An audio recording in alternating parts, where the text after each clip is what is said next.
자, 330페이지 할 차례 맞죠? 자, 부동산 투자 분석 기법.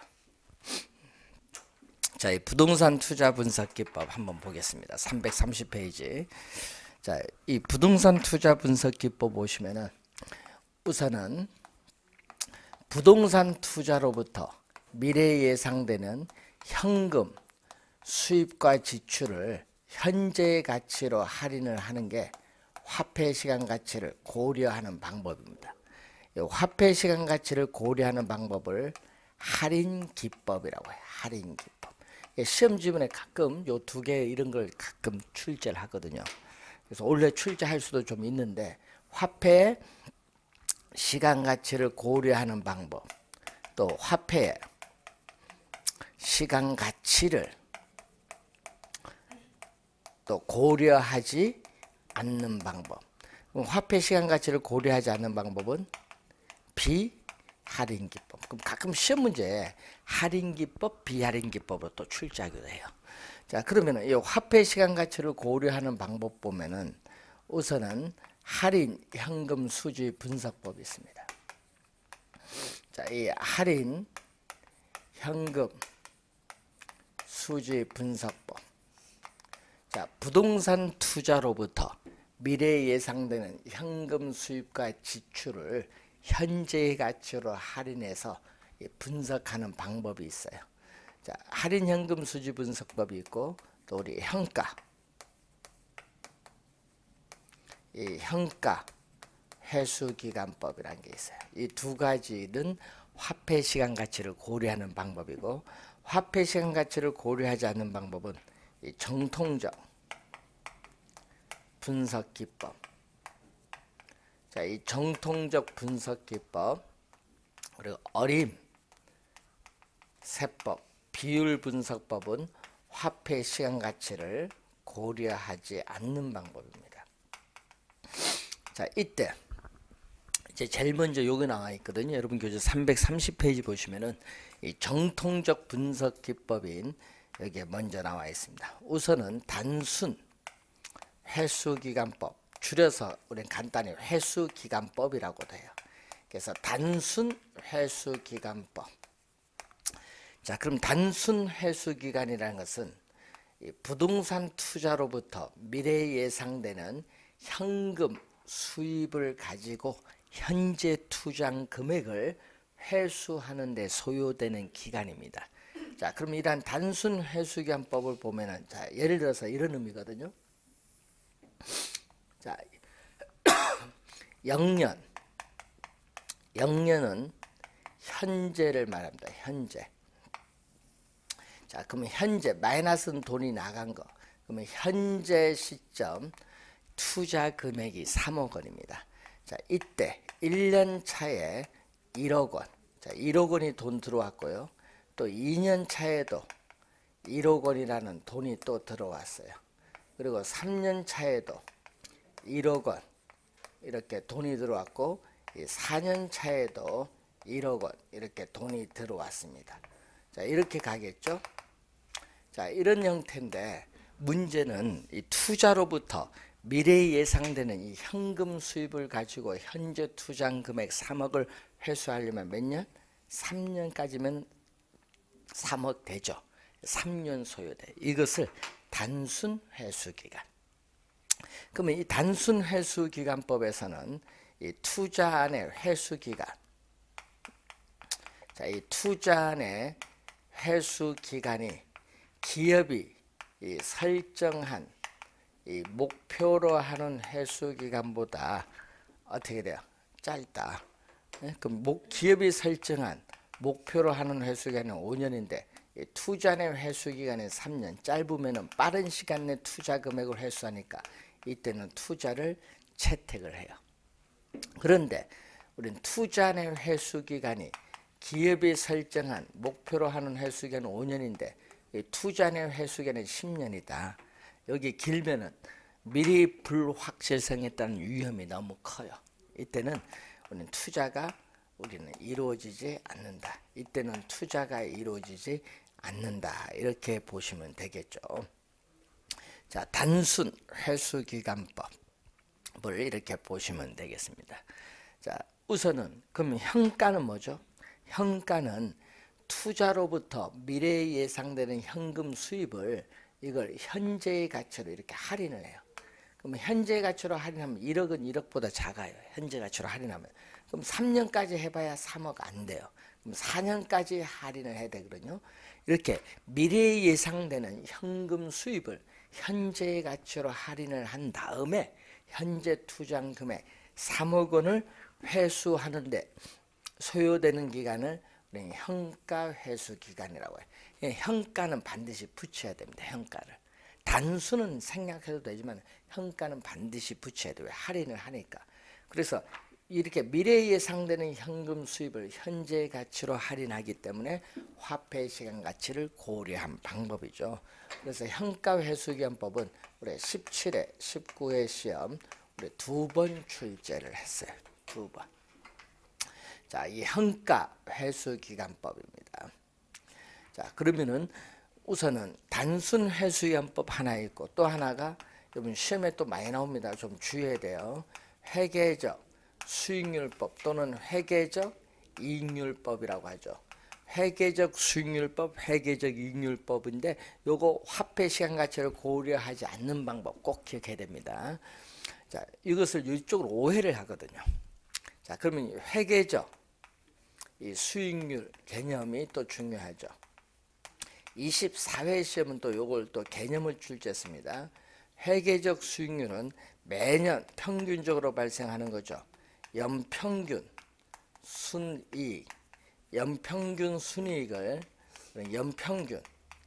연평균 순이익을 연평균 우리가 투자한 금액, 연평균 순이익을 연평균 투자한 금액으로 나눈 것을 회계적 수익률입니다. 회계적 수익률이고 이것을 목표로 하는 이 수익률과 비교를 이렇게 했을 때 뭐가 목표로 하는 수익률보다 회계적 수익률이 이렇게 커요. 자, 목표로 하는 수익률보다 크면은 우리는 또 투자가 이루어지는 거고 반대로 목표로 하는 수익률이 더 회계적 수익률보다 크면은 투자가 이루어지지 않는 겁니다. 그래서 회계 장부상에 기입된 이 수입과 비용을 우리가 가지고 계산한 수익률입니다. 그래서 화폐 시간 가치를 우리가 고려하지 않는다 이런 얘기죠. 자, 그래서 여러분이 회계적 수익률법도 우리가 이 두 가지 정통적 분석 기법 330페이지에 나온 내용을 설명했습니다. 특히 회계적 수익률법은 화폐 시간 가치를 고려하지 않는다. 꼭 기억을 해 두셔야 돼요. 자, 다음은 할인현금 수지 분석법이 331페이지 나오는데 자, 부동산 투자로부터 미래에 예상되는 현금 수입과 지출을 현재 가치로 할인해서 투자 결정을 하는 방법입니다. 현재 가치로 할인하기 때문에 화폐 시간 가치를 고려하는 할인 기법입니다. 자, 그래서 여기서는 주의를 해야 될 것은 세후 소득 기준입니다. 우선 세후 소득을 기준한다. 자, 이 할인현금 수지 분석법은 우선 세후 소득을 기준으로 해서 계산한다. 세후 소득. 그리고 또 전체 투자 기간, 부동산을 취득을 해서 처분할 때까지 전체 투자 기간 동안 전체 우리 투자 기간을 의미하죠. 자, 전체 투자 기간 동안에 현금 흐름을 우리 반영하고 있다.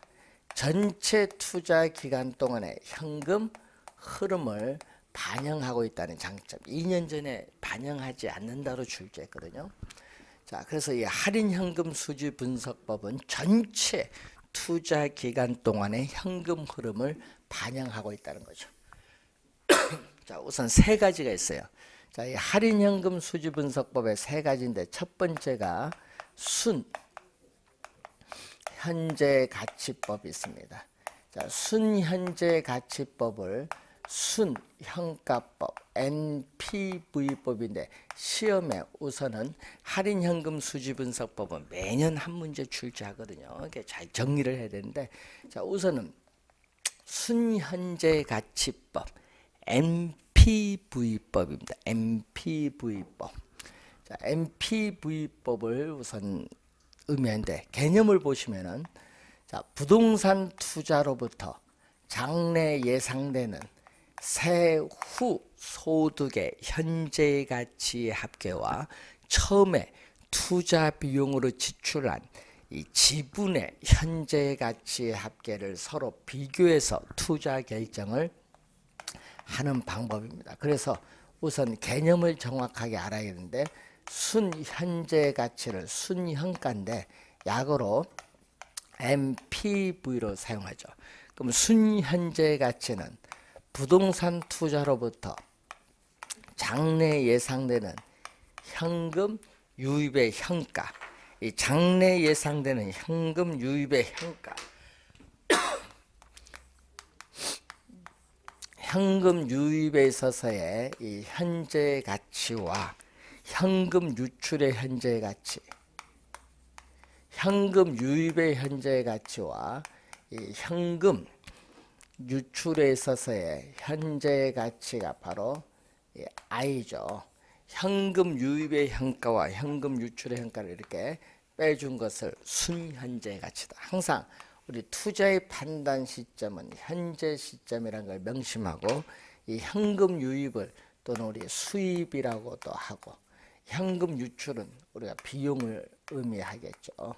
자, 이 현금 유출은 우리가 총 투자한 금액이 아니라 지분 투자액이다. 자기 자본, 여러분 자기 자본, 지분 투자액이다. 총 투자한 금액이 아닙니다. 이 부동산 투자로부터 장래 예상되는 현금 유입과 현금 유출을 현재 가치로 할인을 해야 돼요. 그럼 이때 현재 가치로 우리 할인할 때 할인율로서 요구 수익률을 사용하는데, 요구 수익률이 자본 비용이죠. 자, 요구 수익률을 사용하죠. 이 자본 이 비용인 요구 수익률을 우선 사용을 한다.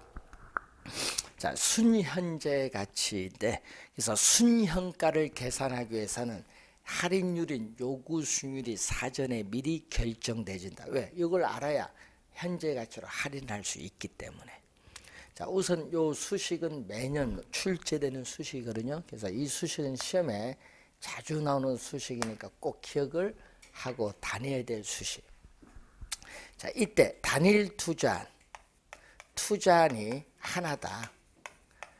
또는 한 투자안의 의사결정이 다른 투자안에 영향을 미치지 못하는 독립적 투자안이다. 이 단일 투자안이나 독립적 투자안일 경우에 우리는 순현재 가치가 0보다 크냐 0보다 작냐가 중요하죠. 자, 순현재 가치가 0보다 크면 어떻게 돼요? 0을 기준으로 판단하는데 0보다 크면 현금 유입의 현가가 현금 유출의 현가보다 크기 때문에 우리는 투자를 뭐 한다?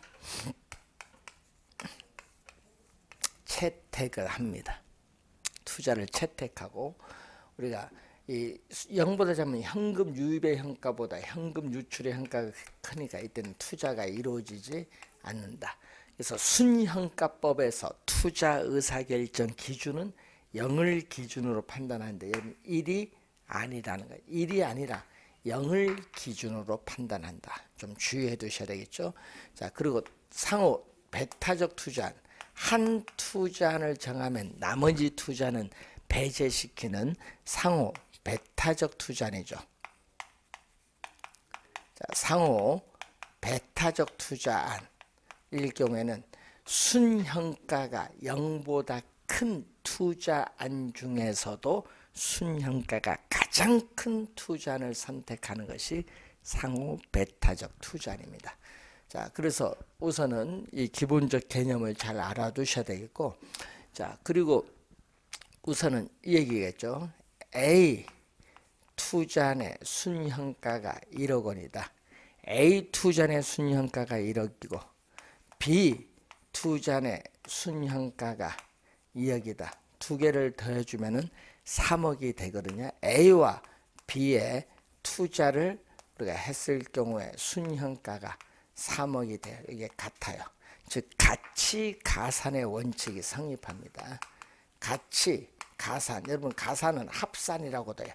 가치 가산의 원칙 또는 우리는 가치 합산의 원칙이 성립을 하기 때문에 항상 투자자의 부를 극대화해야 됩니다.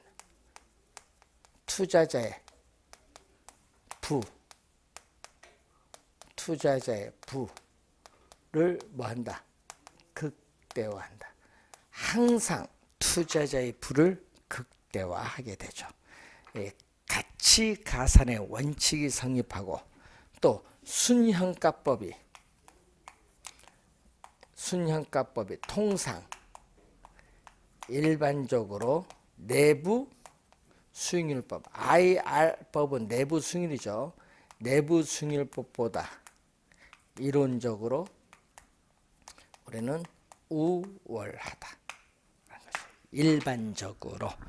자, 그래서 순현가의 개념을 우선 잘 이해를 해 두셔야 됩니다. 자, 순현가법을 우선 본 내용입니다. 자, 333페이지 보면은 우리가 이 순현가법을 응용한 수익성 지수법이 나오죠. 수익성 지수인데 수익성은 Profitability Index PI법이라고 하죠. 자, 수익성 지수법은 투자안들의 순현가는 같아요. 자, 이렇게 투자안들의 순현가는 같다. 투자안들의 순현가는 같은데 뭐가 된다? 투자 금액이 다를 경우. 자, 투자안들의 순현가는 같고 투자 금액이 다를 경우, 투자 금액이 다를 경우에는 우리는 수익성 지수법을 사용합니다. 자, 예를 들어서 이런 얘기죠. 우리가 A, B, 여러분 시험에는 우리는 꼭 4개를 출제해야 돼요. A, B, C, D. 시험에 이렇게 투자를 4개를 내요. 자, 이때 순현재 가치 줄여서 순현가가 전부 우리가 1억 원이다. 자, 순현가가 전부 1억 원이면 똑같죠? 자, 이렇게 순현가가 1억 원이면 다 0보다 커요. 순현가가 0보다 크면 다 투자를 채택을 다 하는데 어느 걸 선택할 거냐? 어렵죠. 다 똑같으니까. 이때 뭐가 다를 경우? 투자 금액이 다를 경우. 자, 투자 금액 I 이게 다를 경우에 어떻게 되냐? 근데 문제는 우리가 A 투자는 5억을 투자했다. B 투자는 10억을 투자했다. C는 15억을 투자했다. D는 20억 원을 투자했다. 뭐 이렇게 할 수 있지. 자, 이렇게 투자 금액이 다를 경우에 뭐를 적용하자? 수익성 지수법을 적용하자. 그러면은 이때 수익성 지수는 얼마? 수익성 지수 PI는 부동산 투자로부터 장래 예상되는 현금 유입의 현가를 현금 유출의 현가로 나누는데 분모 분자로 주어질 때는 뭐를 기준? 1을 기준. 분모 분자로 주어질 때는 1을 기준으로 판단합니다. 자, 0이 아니다. 분모 분자로 주어질 땐 0이 아니라 뭐를 기준? 1을 기준으로 판단합니다. 그러면 1보다 크면 현금 유입의 현가가 현금 유출의 현가보다 크기 때문에 이때는 투자를 채택을 하고 1보다 작으면 현금 유입의 현가보다 현금 유출의 현가가 크기 때문에 투자가 이루어지지 않는다. 그래서 우선은 수익성 지수의 개념부터 확인을 해 두시면 되겠죠. 자, 그러면은 한번 볼까요? B 한번 구해 볼까요? B. 자, B에 있어서 수익성 지수는 얼마? 자, B의 순현가는 순현가는 지금 얼마? 1억인데 P 부위에서 I를 뺀 건데 I 투자 금액이 얼마죠? 10억. 그러면 PV는 얼마? PV는 10억에 1억을 대주니까 11억 원. 11억 원이 나오겠죠. 자, 이럴 때 수익성 지수는 얼마다?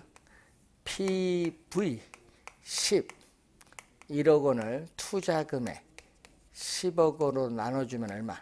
1.1이야. 1.1이 나오는 거야. B는 이런 식으로. 그럼 만약 D를 구하면은 순현가는 1억인데 PV에서 I 여기 20억이죠. 요거는 1억인데 그러면 넘어가면은 PV는 21억 원이 돼요. 자, 그러면 또 수익성 지수는 우리 PV 21억 원을 I 20억 원으로 나눠주니까 얼마 나오죠? 1.05가 되죠. 요게 크거든요. 그래서 여러분 이런 의미거든요. 순현가, 순현재 가치, 기타 투자의 판단 지표가 동일하다. 순현가, 기타 투자의 판단 지표가 동일하다. 똑같다. 자, 이럴 경우에는 이 초기 투자 금액 I가 작을수록, 자, 초기 투자 금액 I가 작다. 그럼 얼마? 20억보다 10억이 작죠. 작을수록 뭐는 수익성 지수는 1.05보다 1.1이 커요. 초기 투자 금액이 작을수록 수익성 지수는 뭐다?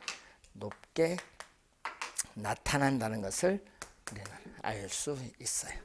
자, 계산하는 방법 한번 봤는데 이렇게 예를 들어서 이 B투자니 A, C, D에 비해서 상대적으로 수익성이 어떠하냐. 그래서 B가 다른 투자과 비교를 하거든요. 그래서 수익성 지수법은 다른 투자과 비교할 때는 상대적이란 말을 써요. 다른 투자과 비교할 때는 상대적. 그래서 상대적 뭐를? 수익성을 측정하는 게 바로 뭐다? 수익성 지수법이 돼요. 자, 333페이지에 바로 이런 의미를 알아두시면 되겠고, 332페이지 보시면은 우리가 수익률법이 나오죠. 자, 내부 수익률법. 자, 세 번째 내부 수익률법. 자, 내부 수익률법은 우리가 Internal Rate of Return에서 IRR법이라고 하죠. 자, 개념은, 자, 내부 수익률법의 개념은 이 투자에 대한 내부 수익률과 요구 수익률을 비교해서 투자 결정을 하는 방법이에요. 자, 그러면 시험 문제는 이 내부 수익률 개념을 자주 출제해요. 시험에는 이 내부 수익률 개념을 자주 출제한다. 자, 그럼 내부 수익률 개념을 자주 출제하는데, 자, 우선 볼까요? 부동산 투자로부터 장래 예상되는 현금 유입의 현가. 자, 이 현금 유입에 있어서의 현재 가치, 이 현금 유입의 현재 가치와 현금 유출, 자, 현금 유출에 있어서의 현재 가치 I, 현금 유입의 현가와 현금 유출의 현가를 서로 뭔다? 서로 같게 만드는 할인율을 내부 수익률이다. 그래서 항상 뭐가 같다? 요거 현가. 요거 시험에는요 미래가치로 많이 내거든요. 항상 투자의 판단이 현재 시점. 요걸 서로 뭐죠? 같게 만드는 할인율을 내부 수익률이니까 내부 수익률법에는 순현가법과는 달리 할인율로서 뭐를 사용한다? 내부 수익률을 사용한다. 할인율로서 뭐를 사용한다? 내부 수익률을 사용한다. 내부 수익률법에서는 할인율로서 내부 수익률을 사용한다는 개념이죠. 자, 현금 유입의 현가와 현금 유출의 현가를 서로 같게 만든다라는 거. 자, 그럼 같으니까 요건 얼마? 순현재 가치는, 자, 순현재 가치는 PV에서 I를 뺀 건데 서로 같으니까 이것은 얼마가 된다? 제로. 순현재 가치가 제로가 될 때 내부 수익률과 요구 수익률은 서로 같습니다. 그래서 순현가를 0으로 만드는 할인율을 말해요. 순현가를 0으로 만드는 할인율. 그러면 수익성 지수는 얼마? 수익성 지수는 PV를 I로 나눈 건데 서로 같은 것끼리 나누니까 수익성 지수는 1로 만드는 할인율. 그래서 시험 문제 2년 전에 여기 나왔죠. 순현가가 0이다. 순현가가 0이면 PV의 I가 같거든요. 그러면 수익성 지수는 얼마가 돼? 1이 된다. 이 지문을 또 우리 2년 전에 출제를 했었죠. 자, 그래서 이 내부 수익률은 투자 사업, 투자한 그 자체. 자, 투자 사업, 투자한 그 자체에서 장래 예상되는 투자 사업, 투자한 그 자체에서 장래 예상되는 기대 수익률을 우리 뭐라고 한다? 내부 수익률. 투자한 그 자체에서 장래 예상되는 기대 수익률을 내부 수익률이라고 하죠.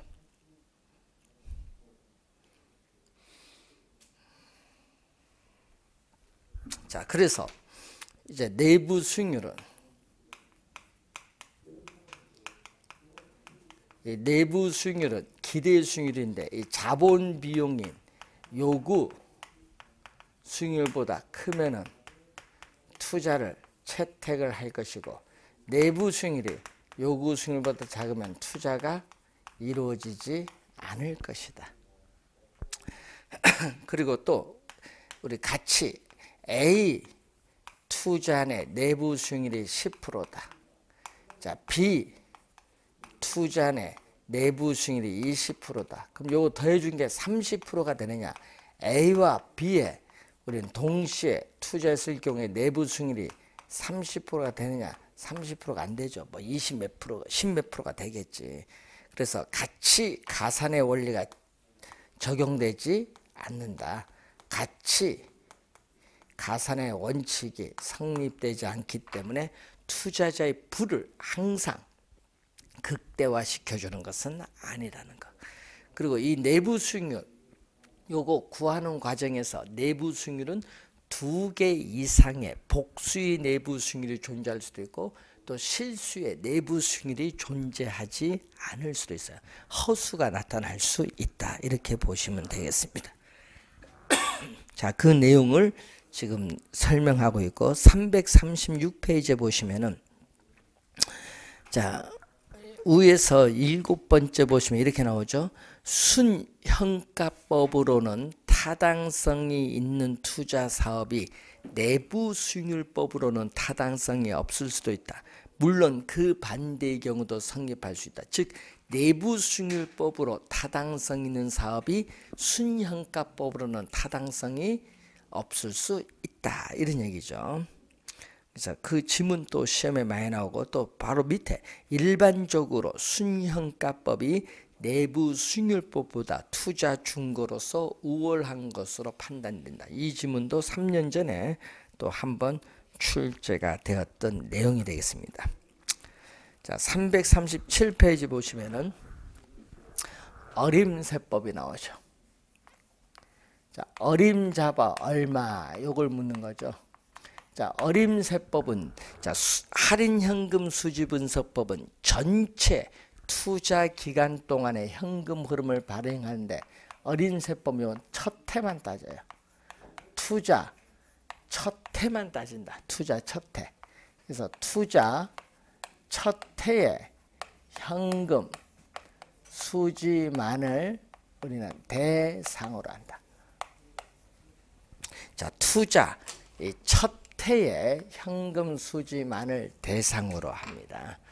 자, 그리고 우리는 우리는 보유기간 첫 해에 소득 이득은 고려하지만은 처분 시에 부동산 가격 상승에 따른 자본 이득은 고려하지 않는다는 내용이죠.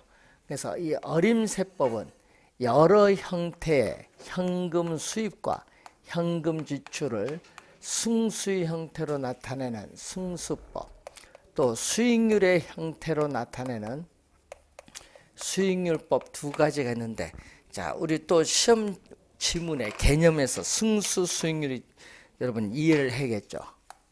자, 승수는 이 투자한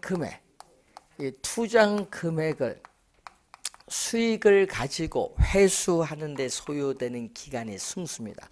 그렇기 때문에 승수값이 작을수록 유리해요. 투자한 금액을 수익을 가지고 회수하는 데 소요되는 기간이 작을수록 유리하죠. 자, 그리고 우리가 여기는 수익률법에서의 수익률법에서의 수익률은 투자한 금액 대비 수익과의 비율인데, 수익률은 뭐 할수록 높을수록 유리하다. 자, 그래서 이 두 개를 곱하면 뭐다? 이 두 개를 곱하면 역수관계다. 자, 이 두 개를 곱하면 무슨 관계? 역수관계다. 곱해서 1이 나오니까 역수관계. 자, 그래서 여러분 저번 주에 마지막 시간에 배우셨던 현금 수지 측정을 배울 때 뭐 배우겠죠? 조, 순, 전후 꼭 암기하고 다니셔야 됩니다. 조순 전후인데, 조는 뭐죠? 조, 소득, 승수. 순은 순, 소득, 승수. 전은 세전, 현금, 수지, 승수. 후는 세후, 현금, 수지, 승수. 자, 여러분 저번 주 배울 때 뭘 배웠어요? 조순 전후는 돈이 들어오는 거예요. 이때 조순 전후는 돈이 들어오는데, 조소득은 두 가지 배웠잖아요. 조소득은 뭐가 있다? 가능조소득 또는 유효조소득인데, 이 수익이죠. 분모는 돈이 들어오는 수익이거든요. 수익은 승수 앞에 있는 이 수익은 분모로 와야 돼. 순소득은 뭐의 줄임말? 순소득은 순영업소득을 줄임말. 순영업소득, 순수익입니다. 그리고 또 요 세전현금 수지 승수 요거 들어와야죠. 승수 앞에 있는 게 다 수익으로서 분모에 들어오는 거. 그래서 조순전후 꼭 기억해 두셔야 되겠고, 이때 요 두 개는 총투자액을 대상, 요 두 개는 총투자한 금액, 부동산을 취득을 하는데 총투자한 금액은 자기 자본에다가 뭐를 대준 거죠? 타인 자본을 대준 총투자한 금액을 대상으로 해요. 그런데 이 순영업소득에서 세전현금 수주로 넘어올 때 타인 자본에 대한 대가인 부채 서비스액을 지불하기 때문에, 타인 자본 대가를 지불하니까 뭐만? 요거는 필요 없지. 이제 자기 자본, 요 두 개는 자기 자본을 대상으로 구합니다. 그럼 자기 자본이 뭐죠? 지분 투자액이죠. 그래서 여기는 총 투자액이 아니라 지분 투자액입니다. 왜냐? 순영업소득에서 세전현금수로 넘어올 때 타인 자본에 대한 대가를 지불했기 때문에. 그래서 여기는 지분 투자액을 대상. 그럼 시험 문제에 24회 같은 경우 24회, 26회는 이걸 바꾸죠. 총은 뭘로? 지분으로. 또 지분은 뭘로? 총으로. 말을 바꿔서 출제해요. 24회, 26회 또 그렇게 출제했죠. 말을 잘 바꿔요. 자, 그러면은 이때 역수 관계를 또 따져야지. 역수. 자, 역수는, 자, 조소득 승수의 역수는 총 자산 회전율입니다. 총 자산 회전율은 투자된 총자산이 총 투자한 금액인데, 이 총 투자한 금액은 결국 부동산 가격이죠. 총 투자한 금액은 부동산 가격에 대한 조소득가의 비율을 말합니다. 자, 예를 들어서 여러분 총 투자 금액이 10억인데 조소득이 2억이면 요게 얼마죠? 총 투자한 금액 10억 원을 2억 가지고 회수하는데 몇 년? 5년 소요되는 거죠. 자, 총 투자한 금액은 10억인데 순수익, 순영업소득 1억 가지고 회수하는데 몇 년? 10년 소요되는데, 그래서 순소득승수를 뭐죠? 총 투자한 금액을 순영업소득을 가지고 회수하는 데 소요되는 기간을 말하기 때문에 순소득승수를 우리는 자본회수기간이라고 해요. 어디가 커요? 요 두 개 비교했더니 조소득승수보다 순소득승수가 크다. 2년 전 26회 출제했었죠. 자, 그러면 총 투자한 금액에서 대출금 타인 자본을 뺀 자기 자본이 5억이다. 자, 5억인데 세전 순영업소득에서 원리금 상환을 뺀 세전 현금 수지가 5천만 원이면 얼마? 몇 년? 10년. 지분 투자액 5억을 세전 현금 수지 5천만 원 가지고 회수하는데 몇 년? 10년 소요된다는 의미죠. 그럼 요거의 역수는, 자, 역수는 지분 배당률, 요거는 지분 배당률, 지분 환원율 또는 세전 수익률이라고 하고, 자, 또 요 역수 순소득승수의 역수는 종합 환원율 또는 자본 환원율, 종합 환원율, 자본 환원율 또는 종합 자본 환원율이라고 하고, 자, 요 역수는 자, 지분 투자액 5억에서 세전에서 세금을 납부해서 세후는 2,500만 원이다. 자, 2,500만 원이면 얼마? 회수한데 20년 소요돼. 어디가 컸또? 2년 전 정답이었죠. 세전 현금 수지 승수보다 세후 현금 수지 승수가 큰데 2년 전엔 부동을 반대로 출제를 했어요. 역수는 세후 현금 수지 승수의 역수는 세후 수익률. 또 작년에 계산 문제 출제했죠. 자, 시험 문제에 요 역수 관계 잘 보는데 올해는요, 여기가 중요해요. 올해 시험은 요 두 개가 좀 중요해요. 올해 시험은 요 두 개에서 올해 정답 물을 가능성이 높은데 요 두 개를 올해 시험에 신경을 써서 잘 정리를 해 두셔야 되겠습니다. 자, 어림세법 한 문제 또 출제되는 범위인데 잘 알아두시고, 자, 여러분 교재 340페이지의 비율분석법은 잠시 쉬고 시작하겠습니다.